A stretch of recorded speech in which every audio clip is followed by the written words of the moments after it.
Manga jumɛn bi san kɔrɔ daba sɔngɔden na san wulila ni sugola ko belebeleba ye tuguni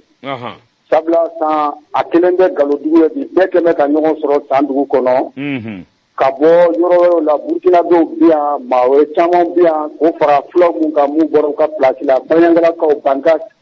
a bɛɛ de bɛ san dugu kɔnɔ bi an ka quartier dɔ de bɛ yen Sanga yɛrɛ b'a fɔ ko kin dɔ bɛ yen n'a bɛ wele ko Farakolo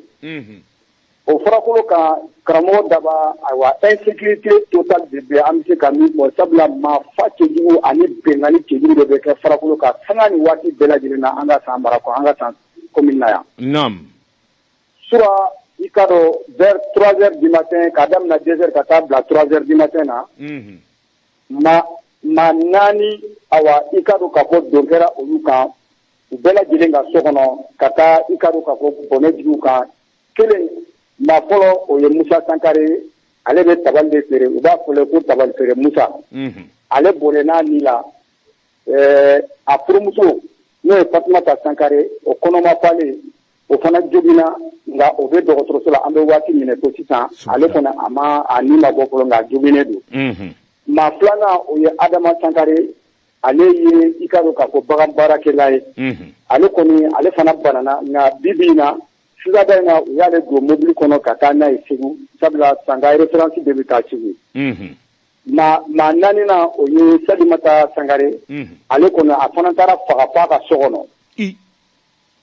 f'a ka so kɔnɔ u taara ale faga f'a ka so kɔnɔ bon Salimata Sankare ale a kelen de bɛ yen k'a cɛ bɛ dugu la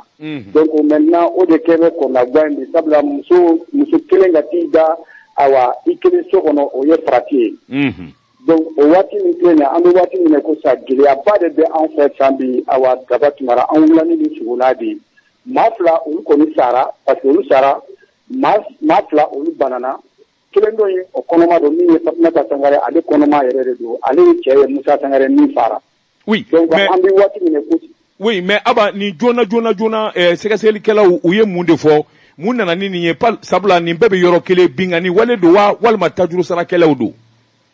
bon an kɔni bɛ min fɔ jateminɛw la bon a mɔgɔ tɛ se ka fɛn fɔ a la binkani wale jate mɔgɔw de don wa walima u yɛrɛ parce que u ye olu faga ka bɔ kelen fagara so dɔ kɔnɔ ka kelen bana so dɔ kɔnɔ ka taa a 200 mètres ka taa n ye Salimata min fɔ ale taara faga à peu près à 200 mètres ale ni tɔw ni ɲɔgɔn cɛ donc ale dun ye muso gana de an b'a fɔ muso dɔ a cɛ tɛ dugu la donc o de ye kɔnɔnagwa ye mɔgɔw ma bi mɔgɔw t'a dɔn mɔgɔ min ye nin baara in kɛ san dugu kɔnɔ bi bɛɛ de kɔnɔ bannen don nka fɛn min ye lakana mɔgɔw ye u kɔni taara ka taa dɛmɛ d'u ma ka na n'u ye dɔgɔtɔrɔso la wa dɔgɔtɔrɔw kɔni ye furakɛli k'u la nka an bɛ waati min na ko sa Sangaw yɛrɛ b'a la ka ɲɔgɔn ɲininka nin ko in sera ka kɛ cogo di san dugu kɔnɔ